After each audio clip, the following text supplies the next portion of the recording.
दोस्तों नमस्कार।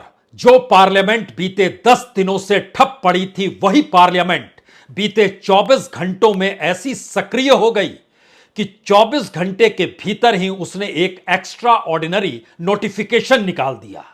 और नोटिफिकेशन भी राहुल गांधी की सदस्यता रद्द करने को निकाला गया, और वह भी एक चीफ मेट्रोपॉलिटन मजिस्ट्रेट के फैसले को लेकर निकाला गया।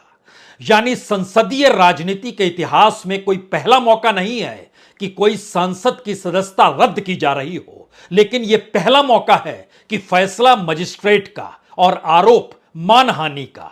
इससे पहले जो भी सांसदों को लेकर नोटिफिकेशन जारी हुआ और संसद की सदस्यता रद्द की गई, उन पे बेहद गंभीर आरोप। लेकिन मानहानि का मामला, वह भी मजिस्ट्रेट का फैसला। सवाल अब यह नहीं है कि राहुल गांधी किस अदालत का दरवाजा खटखटाते हैं। सवाल यह है कि आखिर इतनी तेजी आई क्यों, और इस तेजी के पीछे सरकार का कौन सा डर छुपा हुआ है। और उस डर के मद्देनजर क्या वाकई सरकार को नजर आने लगा है कि 2024 में अगर मोदी सत्ता ही इस देश में मुद्दा बन गई तो फिर कहीं के नहीं बचेंगे। यह स्थिति क्या सरकार को कटघरे में खड़ा कर रही है? और आनन फानन में जिस रवानगी और तेजी के साथ फैसले लिए जा रहे हैं, और आज का फैसला जो लिया गया वो हैरतपूर्ण इसलिए है क्योंकि जिन बातों का जिक्र पार्लियामेंट में खुले तौर पर नारों की शक्ल में हो रहा था, नारों से पहले बहस के जरिए किया जा रहा था, उस बहस से पहले रैलियों में और सड़क पर होने वाले प्रदर्शनों में हो रहा था, उसको कानूनी जामा पहनाने के लिए सरकार की यह हरकत काबिले तारीफ या काबिले गौर करने वाली है। यह इसलिए क्योंकि हमें लगता है कि चंद कागजों को आज खोलने की जरूरत है, क्योंकि हमारे पास लोकसभा की उस पूरी की पूरी कमेटी की नोटिफिकेशन जो इससे पहले जारी हुए, उनकी एक सूची है जिसमें जानकारी दी गई कि 32 सांसद इससे पहले पार्लियामेंट की सदस्यता जिनकी रद्द की गई है वह हैं। उसमें बीजेपी के 7 हैं, कांग्रेस के 4 हैं, समाजवादी पार्टी के 3 हैं, आरजेडी के 6 हैं, झारखंड मुक्ति मोर्चा के 2 हैं, एआईडीएमके के 3 हैं। लेकिन इसकी सबसे खासियत बात यह है कि जिन 32 सांसदों की सदस्यता रद्द हुई, उसमें से 22 या 23 सांसदों की सदस्यता 2014 के बाद रद्द की गई है। यानी इस दौर में सदस्यता रद्द करने के लिए और कानूनी जामा पहनाने की जो पहल थी, वो पहल होते होते मानहानि मुकदमे तक आकर टिक गई। हम आज उस कच्चे चिट्ठे को आपके सामने खोलें और बताएं कि सरकार को डर किस बात का है। उससे पहले जरा समझिए कि बिहार के भीतर जो 6 आरजेडी के सांसद थे, उन सभी की सदस्यता जो रद्द हुई, उसमें 2 सांसदों की सदस्यता 2013 में रद्द हुई थी। एक लालू प्रसाद यादव और दूसरे जगदीश शर्मा, यह भी फॉर्डर स्कैम में फंसे थे। इसके अलावे फर्जरी केस में अनिल कुमार सहनी 2022 में, अनंत कुमार आर्म्स केस में 2022 में, रेप के केस में राज बल्लभ यादव 2018 में, इलियास हुसैन 2018 में, भ्रष्टाचार के मामले में। यह बिहार का हिस्सा है जो आरजेडी के साथ जुड़ा रहा। अगर उत्तर प्रदेश में कदम रखिएगा तो वहां पर कांग्रेस के एक ही हैं, राशिद मसूद, जो भ्रष्टाचार के मामले में 2013 में उनकी सदस्यता रद्द हुई थी, लेकिन उसके बाद बीजेपी के ऑफिस ऑफ प्रॉफिट 2015 में हमला करने का आरोप था कॉप्स पर समाजवादी पार्टी के नेता अब्दुल आजम का, जो सबसे ताजा तरीन मामला है 2023 का। इनकी सदस्यता भी रद्द की गई। और इस लिहाज से देखते चले जाइएगा तो आजम खान हेट स्पीच को लेकर इस देश के भीतर में सुप्रीम कोर्ट तक में बहस हुई और कहा गया हेट स्पीच से नेताओं को बचना चाहिए। तो क्या हर नेता को अगर उस कटघरे में खड़ा किया जाए? लेकिन मसला आज ये नहीं है। मसला सबसे बड़ा यह है कि क्या वाकई हम जब पूरी फहरिस्त देखते हैं तो इसमें स्मगलिंग है, रेप है, मर्डर है, करप्शन है, ज्यादा से ज्यादा कमाई करते हुए और किस रूप में लोगों को फंसाने की परिस्थिति है, पोल फ्रॉड भी है, लेकिन मानहानि नहीं है। तो पहली बार एक ऐसे सांसद की सदस्यता रद्द की गई और उसमें लिखना पड़ा कि यह एक्स्ट्राऑर्डिनरी है। हमारे पीछे यह to be published in the gazette of India extraordinary part 2 section 3 2 dated the 24 March 2023, आज के दिन यह नोटिफिकेशन जारी किया गया है लोकसभा सेक्रेटरीट की तरफ से, जिसमें जानकारी दी गई कि दरअसल जो चीफ जुडिशियल मजिस्ट्रेट सूरत के हैं और जो उन्होंने फैसला सुनाया CC/18712/2019, उसके तहत जो आज जारी किया गया है वो नंबर 21/4 पैरा 3 2023 TOB, ये जारी करते हुए इसको जानकारी दी गई कि कॉन्स्टिट्यूशन ऑफ इंडिया का जो आर्टिकल 102 है और उसके section B of representation of people's act 1951 के तहत यह चीजें रद्द की जा रही। यह पूरी नोटिफिकेशन की कॉपी है, जिसके अंत में जो हस्ताक्षर किए गए हैं वहां पर उत्पल कुमार सिंह के किए गए, जो कि सेक्रेटरी जनरल है। सवाल यह नहीं है, सवाल है कि डर किस बात का है और ऐसी स्थिति क्यों आ गई और अब कांग्रेस सड़क पर उतरकर संघर्ष 2024 की दिशा में करने के आगे बढ़ेगी। राहुल गांधी क्या जेल जाने को तैयार होंगे? जो जानकारी हमारे पास आई उसके मुताबिक राहुल गांधी कल भी तैयार नहीं थे कि जमानत लेनी चाहिए। उनका मानना था कि चुनाव के वक्त कहा गया जो वक्तव्य है उसको लेकर इलेक्शन कमीशन ने कोई संज्ञान नहीं लिया, यानी उस दिशा में देखा तक नहीं कि राहुल गांधी कौन सा भाषण कर्नाटक के कोलार में दे रहे हैं।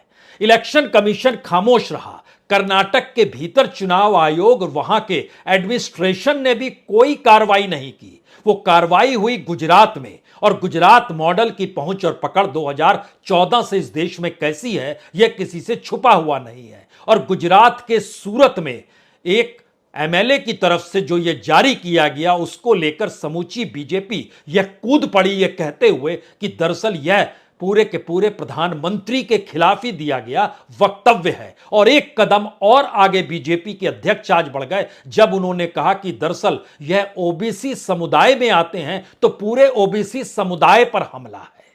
यानी एक ऐसी मानसिकता और ऐसी परिस्थिति जिसमें डर इतना भयावह है, उस डर के पीछे का कारण क्या है? हमें लगता है कि आज सबसे पहले चंद पंक्तियों में उन बातों का जिक्र करना चाहिए, क्योंकि जो बात निकलकर अडानी कांड से निकली है उसमें जाहिर तौर पर इस देश की इकोनॉमी से खिलवाड़ है। इस देश के भीतर में मनी लॉन्ड्रिंग और ब्लैक मनी को लेकर संकट गहराया है। इस देश के भीतर में बैंकिंग का वैल्यूशन और बैंकिंग के द्वारा दिया जाने वाला जो निवेश है उसको लेकर संकट गहराया है, लेकिन सरकार खामोश है।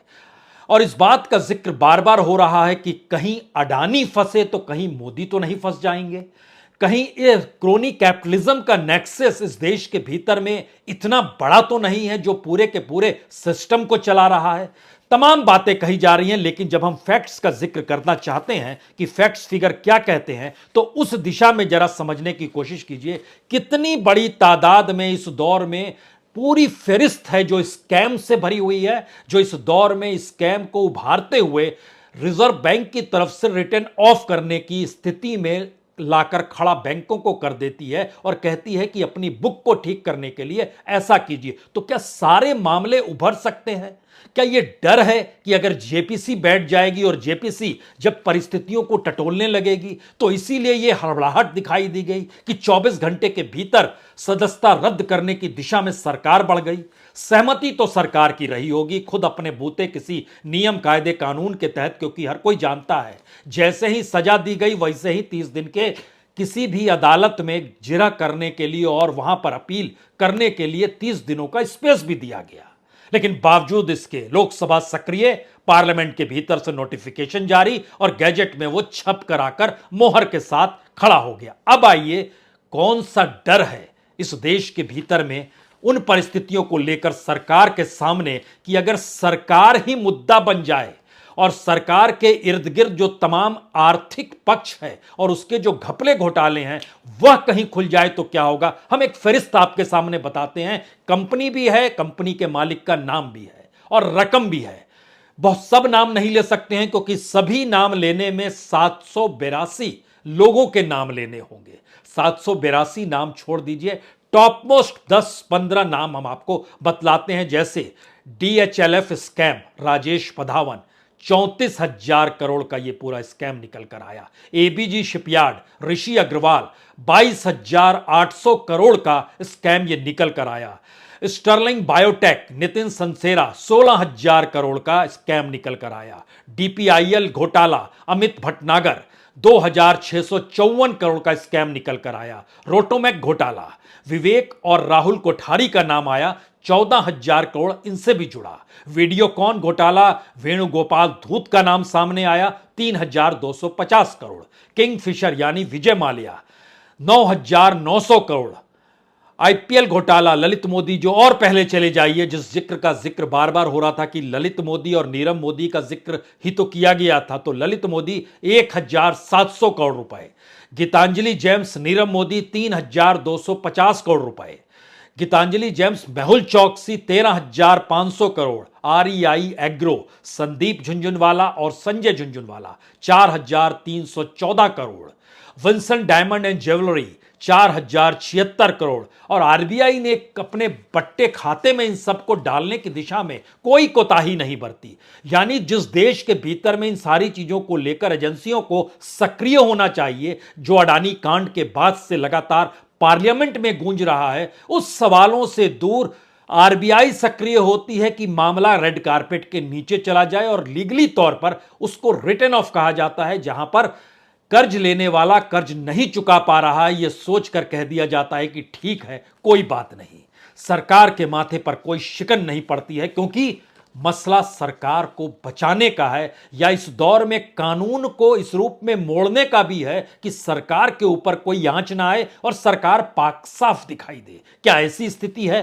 क्योंकि जब हम इस बात को परखना शुरू करते हैं कि क्या वाकई अडानी दोषी अगर हो जाएंगे, तो क्या देश के प्रधानमंत्री मोदी भी दोषी हो जाएंगे? क्या अडानी का साम्राज्य अगर ढह जाएगा, तो क्या भारत की इकोनॉमी के साथ प्रधानमंत्री मोदी ने जो पूरी इकोनॉमिक ढांचा बीजेपी के लिए खड़ा किया है इस दौर में, वह भी ढह जाएगा क्या? या क्रोनी कैपिटलिज्म की जो तस्वीर जो कॉरपोरेट से खुली यारी दिखलाती है, क्या वह भी ढह जाएगा एक झटके में? या लोकतंत्र में खुद को बचाने के लिए कानून के साथ कुछ ऐसा खेल इस दौर में खेला जाता है जिसमें सब कुछ हमारे अनुकूल बना रहे? क्या ऐसी स्थिति है? हमें लगता है कि तमाम नीतियां इस देश के भीतर में अगर वो जांच के दायरे में आकर खड़ी हो जाए, तो 2014 से 2023 तक की एक लंबी फेरिस्त है।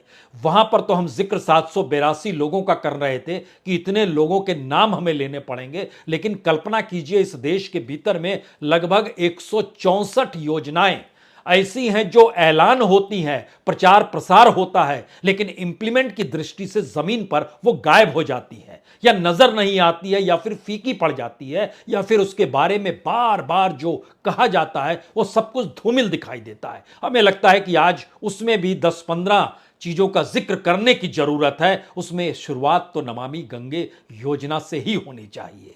उसको लेकर भावनात्मक तौर पर मां गंगा ने जब बुलाया था, उसके बाद की परिस्थिति को परखिएगा तो हो सकता है आपकी हथेली में गंगा पानी के साथ कुछ प्रदूषण भी आ जाए।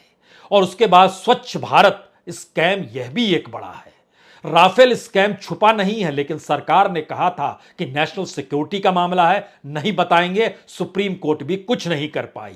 नोटबंदी का स्कैम क्या छुपा हुआ है? जो 6 वजह बताई गई कि इस वजह से नोटबंदी हो रही है, 6 वजह कहीं ज्यादा बड़े रूप में सामने आकर खड़ी हो गई, लेकिन सरकार के माथे पर शिकन नहीं। उसके बाद देखिए एनपीए का स्कैम 2,40,000 करोड़ से बढ़ते बढ़ते कितने लाख करोड़ हो गया, इसका अंदाजा सिर्फ इस बात से लगना चाहिए कि तकरीबन 11 लाख करोड़ सरकार ने माफ कर दिए एनपीए की रकम को, कि बैंकों की किताब ठीक रहे।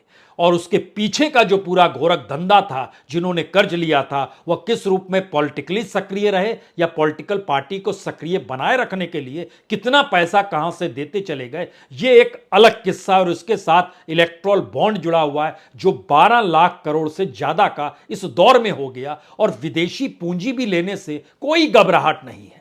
एक लंबी फहरिस्त है सरकार के भीतर की चलती हुई, जो हो सकता है व्यापारियों को जीएसटी के जरिए भी लगती हो।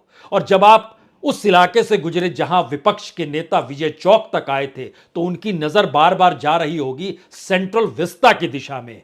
सेंट्रल विस्ता को लेकर 13,450 करोड़ का जिक्र जो बार बार होता है, उसकी जरूरत को लेकर, उसमें जो जिन कंपनियों को लगाया गया उनको लेकर, ये सारे सवाल अनसुलझे से हैं इस दौर के भीतर में, और उसमें आपके जहन में पीएम केयर्स भी आएगा। पीएम केयर नाम है उसका, दफ्तर सरकार के दफ्तर के भीतर है, लेकिन वो इस देश की सरकार के पीएम केयर नहीं है। वो एक प्राइवेट हाथों में चीजें हैं जिसकी जानकारी बकायदा अदालत में दी गई। ये कौन सी परिस्थिति है कि खुले तौर पर एक ऐसा सिस्टम बना दिया गया और इस दायरे में इस देश के तमाम सार्वजनिक उपक्रमों को कॉरपोरेट को देना, पीएसयूज का जो सेल है, पेट्रोल डीजल टैक्स जो रेवेन्यू सरकार की कमाई है, यह भी कल्पना के परे है कि 7 और 8 लाख करोड़ 2022-23 के बीच में इतनी बड़ी रकम रेवेन्यू के जरिए कमाई गई, जो कल्पना के परे है। इससे पहले कोई सोच नहीं सकता था। दुनिया के बाजार में कोई भी कीमत हो, हालांकि आज की तारीख में बहुत कम कीमत है डीजल कच्चे तेल की, लेकिन भारत में वह उसी कीमत में मिलेगा जिससे सरकार के पास पैसा आता रहे। सरकार की आर्थिक नीतियां और आर्थिक नीतियों के ऊपर प्रचार प्रसार का पैसा इन्हीं प्रोसेस से निकल कर आता है। यह टैक्स पेयर भर का पैसा नहीं है, यह सिर्फ सरकार की अपने कामकाज को करने की कमाई का एक हिस्सा बन गया है। उसके बाद आइए याद कीजिए पेगासस कांड, जासूसी कांड, उसमें भी इसी जिक्र था कि दरअसल नेशनल सिक्योरिटी है। निजीकरण और मोनेटाइजेशन के दायरे में इस देश में अलग अलग मंत्रालयों के भीतर से जो योजनाएं निकाली गई वो सिर्फ 6 लाख करोड़ की नहीं है। दोनों को जोड़ दीजिएगा तो ये 6 लाख नहीं, लगभग 50 लाख करोड़ पार कर जाएंगी, जिस स्थिति में 2025 तक के आंकड़े रखे गए कि इनका हमको मोनेटाइजेशन करना है या इनका निजीकरण करना है। और इस दिशा में जब आप बढ़ते चले जाएंगे तो योजनाओं की एक लंबी फहरिस्त आपके सामने आकर खड़ी हो जाएगी। तो 3-4 सवाल इस दौर में सबसे बड़े हैं। आखिर क्यों जरूरत पड़ी राहुल गांधी के 24 घंटे के भीतर, वह भी एक मैजिस्ट्रेट द्वारा दिए गए फैसले को लेकर, और उस फैसले के साथ जब यह भी जोड़ा गया कि 30 दिन के लिए जमानत देते हैं कि आप बड़ी अदालत में जाइए और इसको क्वैश करा सकते हैं। उसके बावजूद भी सक्रिय पार्लियामेंट हुआ, लोकसभा हुई, लोकसभा का सचिवालय हुआ और तुरंत फुरत में एक्स्ट्रा ऑर्डिनरी नोटिफिकेशन बना दिया गया। पहला सवाल इसी से जुड़ा हुआ है, क्या इस देश के भीतर में 9 बरस के बाद इस देश की जनता उस पूरी प्रक्रिया को समझ चुकी है जहां पर जो भी सवाल करे या जो भी सवाल करते हुए सरकार को कटघरे में खड़ा करे, उसको मैसेज देने की जरूरत है और मैसेज खुले तौर पर होना चाहिए। यानी मैसेज छुप के नहीं दिया जाएगा जिससे बाकी लोग घबराने लगे। यानी राहुल गांधी को अगर सदस्यता रद्द की जाती है तो सोचिए नीतीश कुमार क्या सोचेंगे, ममता बनर्जी क्या सोचेगी, अखिलेश यादव क्या सोचेंगे, या फिर अरविंद केजरीवाल क्या सोचेंगे, या सत्ता से दूर बैठे शिवसेना के उद्धव ठाकरे क्या सोचेंगे और एनसीपी के शरद पवार क्या सोचेंगे। इनके तो हाथ पांव फूलने लगेंगे। जब राहुल गांधी को नहीं बख्शा तो फिर बाकियों की क्या औकात।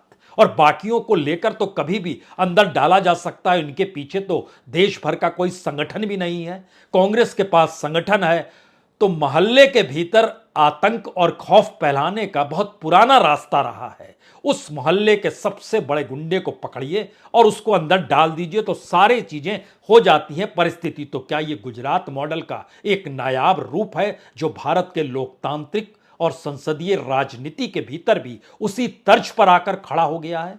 और यह मैसेज खौफ पैदा करने का है या खुद खौफ में आ चुके हैं इसलिए हड़बड़ाहट में लिया गया यह फैसला तो नहीं है। हमने जानबूझ के आज पीछे जॉर्ज फर्नांडिस की एक किताब रखी है।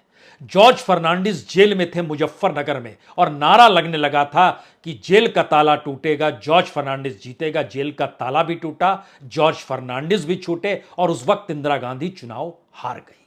इतिहास देखिए कैसे घूमकर उसी दिशा में खड़ा हो गया है। इंदिरा गांधी को 1977 के जनवरी के महीने में यह लग नहीं रहा था कि वो चुनाव हारेंगी। उनके इर्द गिर्द के सारे लोग कहते थे चुनाव जीतेंगे। इमरजेंसी हटाई, चुनाव हुआ, चुनाव हार गई। वो जिस रैली में जाती थी बड़ी भीड़ लगती थी और भीड़ लगते वक्त जिसका जिक्र विशन किताब ये वाली है, विशन टंडन की जो किताब है आपातकाल, एक डायरी के तौर पर है। उन्होंने इस किताब में इस बात का जिक्र किया हुआ है कि कैसे अपने तौर पर जब वो रैली करने जाती थी तो लोगों की भीड़ रहती थी और लोग देखने आते थे वो कौन सी महिला है जिसने इस देश में इमरजेंसी थोप दी, जिसने इस देश के भीतर में लोगों को जेलों में ठूस दिया।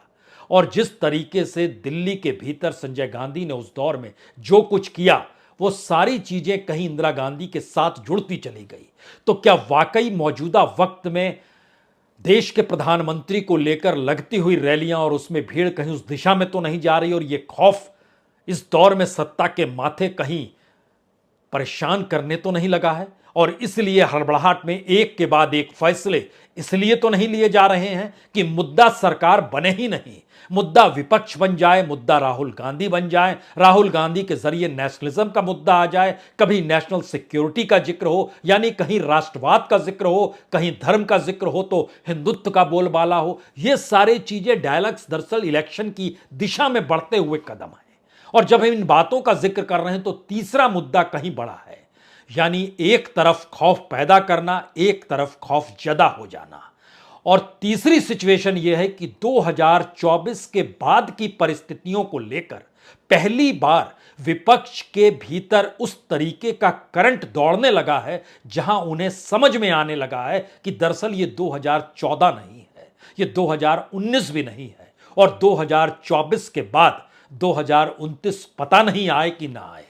यानी वो पूरे नेताओं की कतार और उनकी उम्र और उनकी राजनीतिक जमीन को जरा परखने की कोशिश कीजिए जो विपक्ष में मौजूद है। उनके लिए 2024 जीवन मरण का सवाल है, लेकिन जीवन मरण का सवाल अगर उस पार है तो इस पार भी है।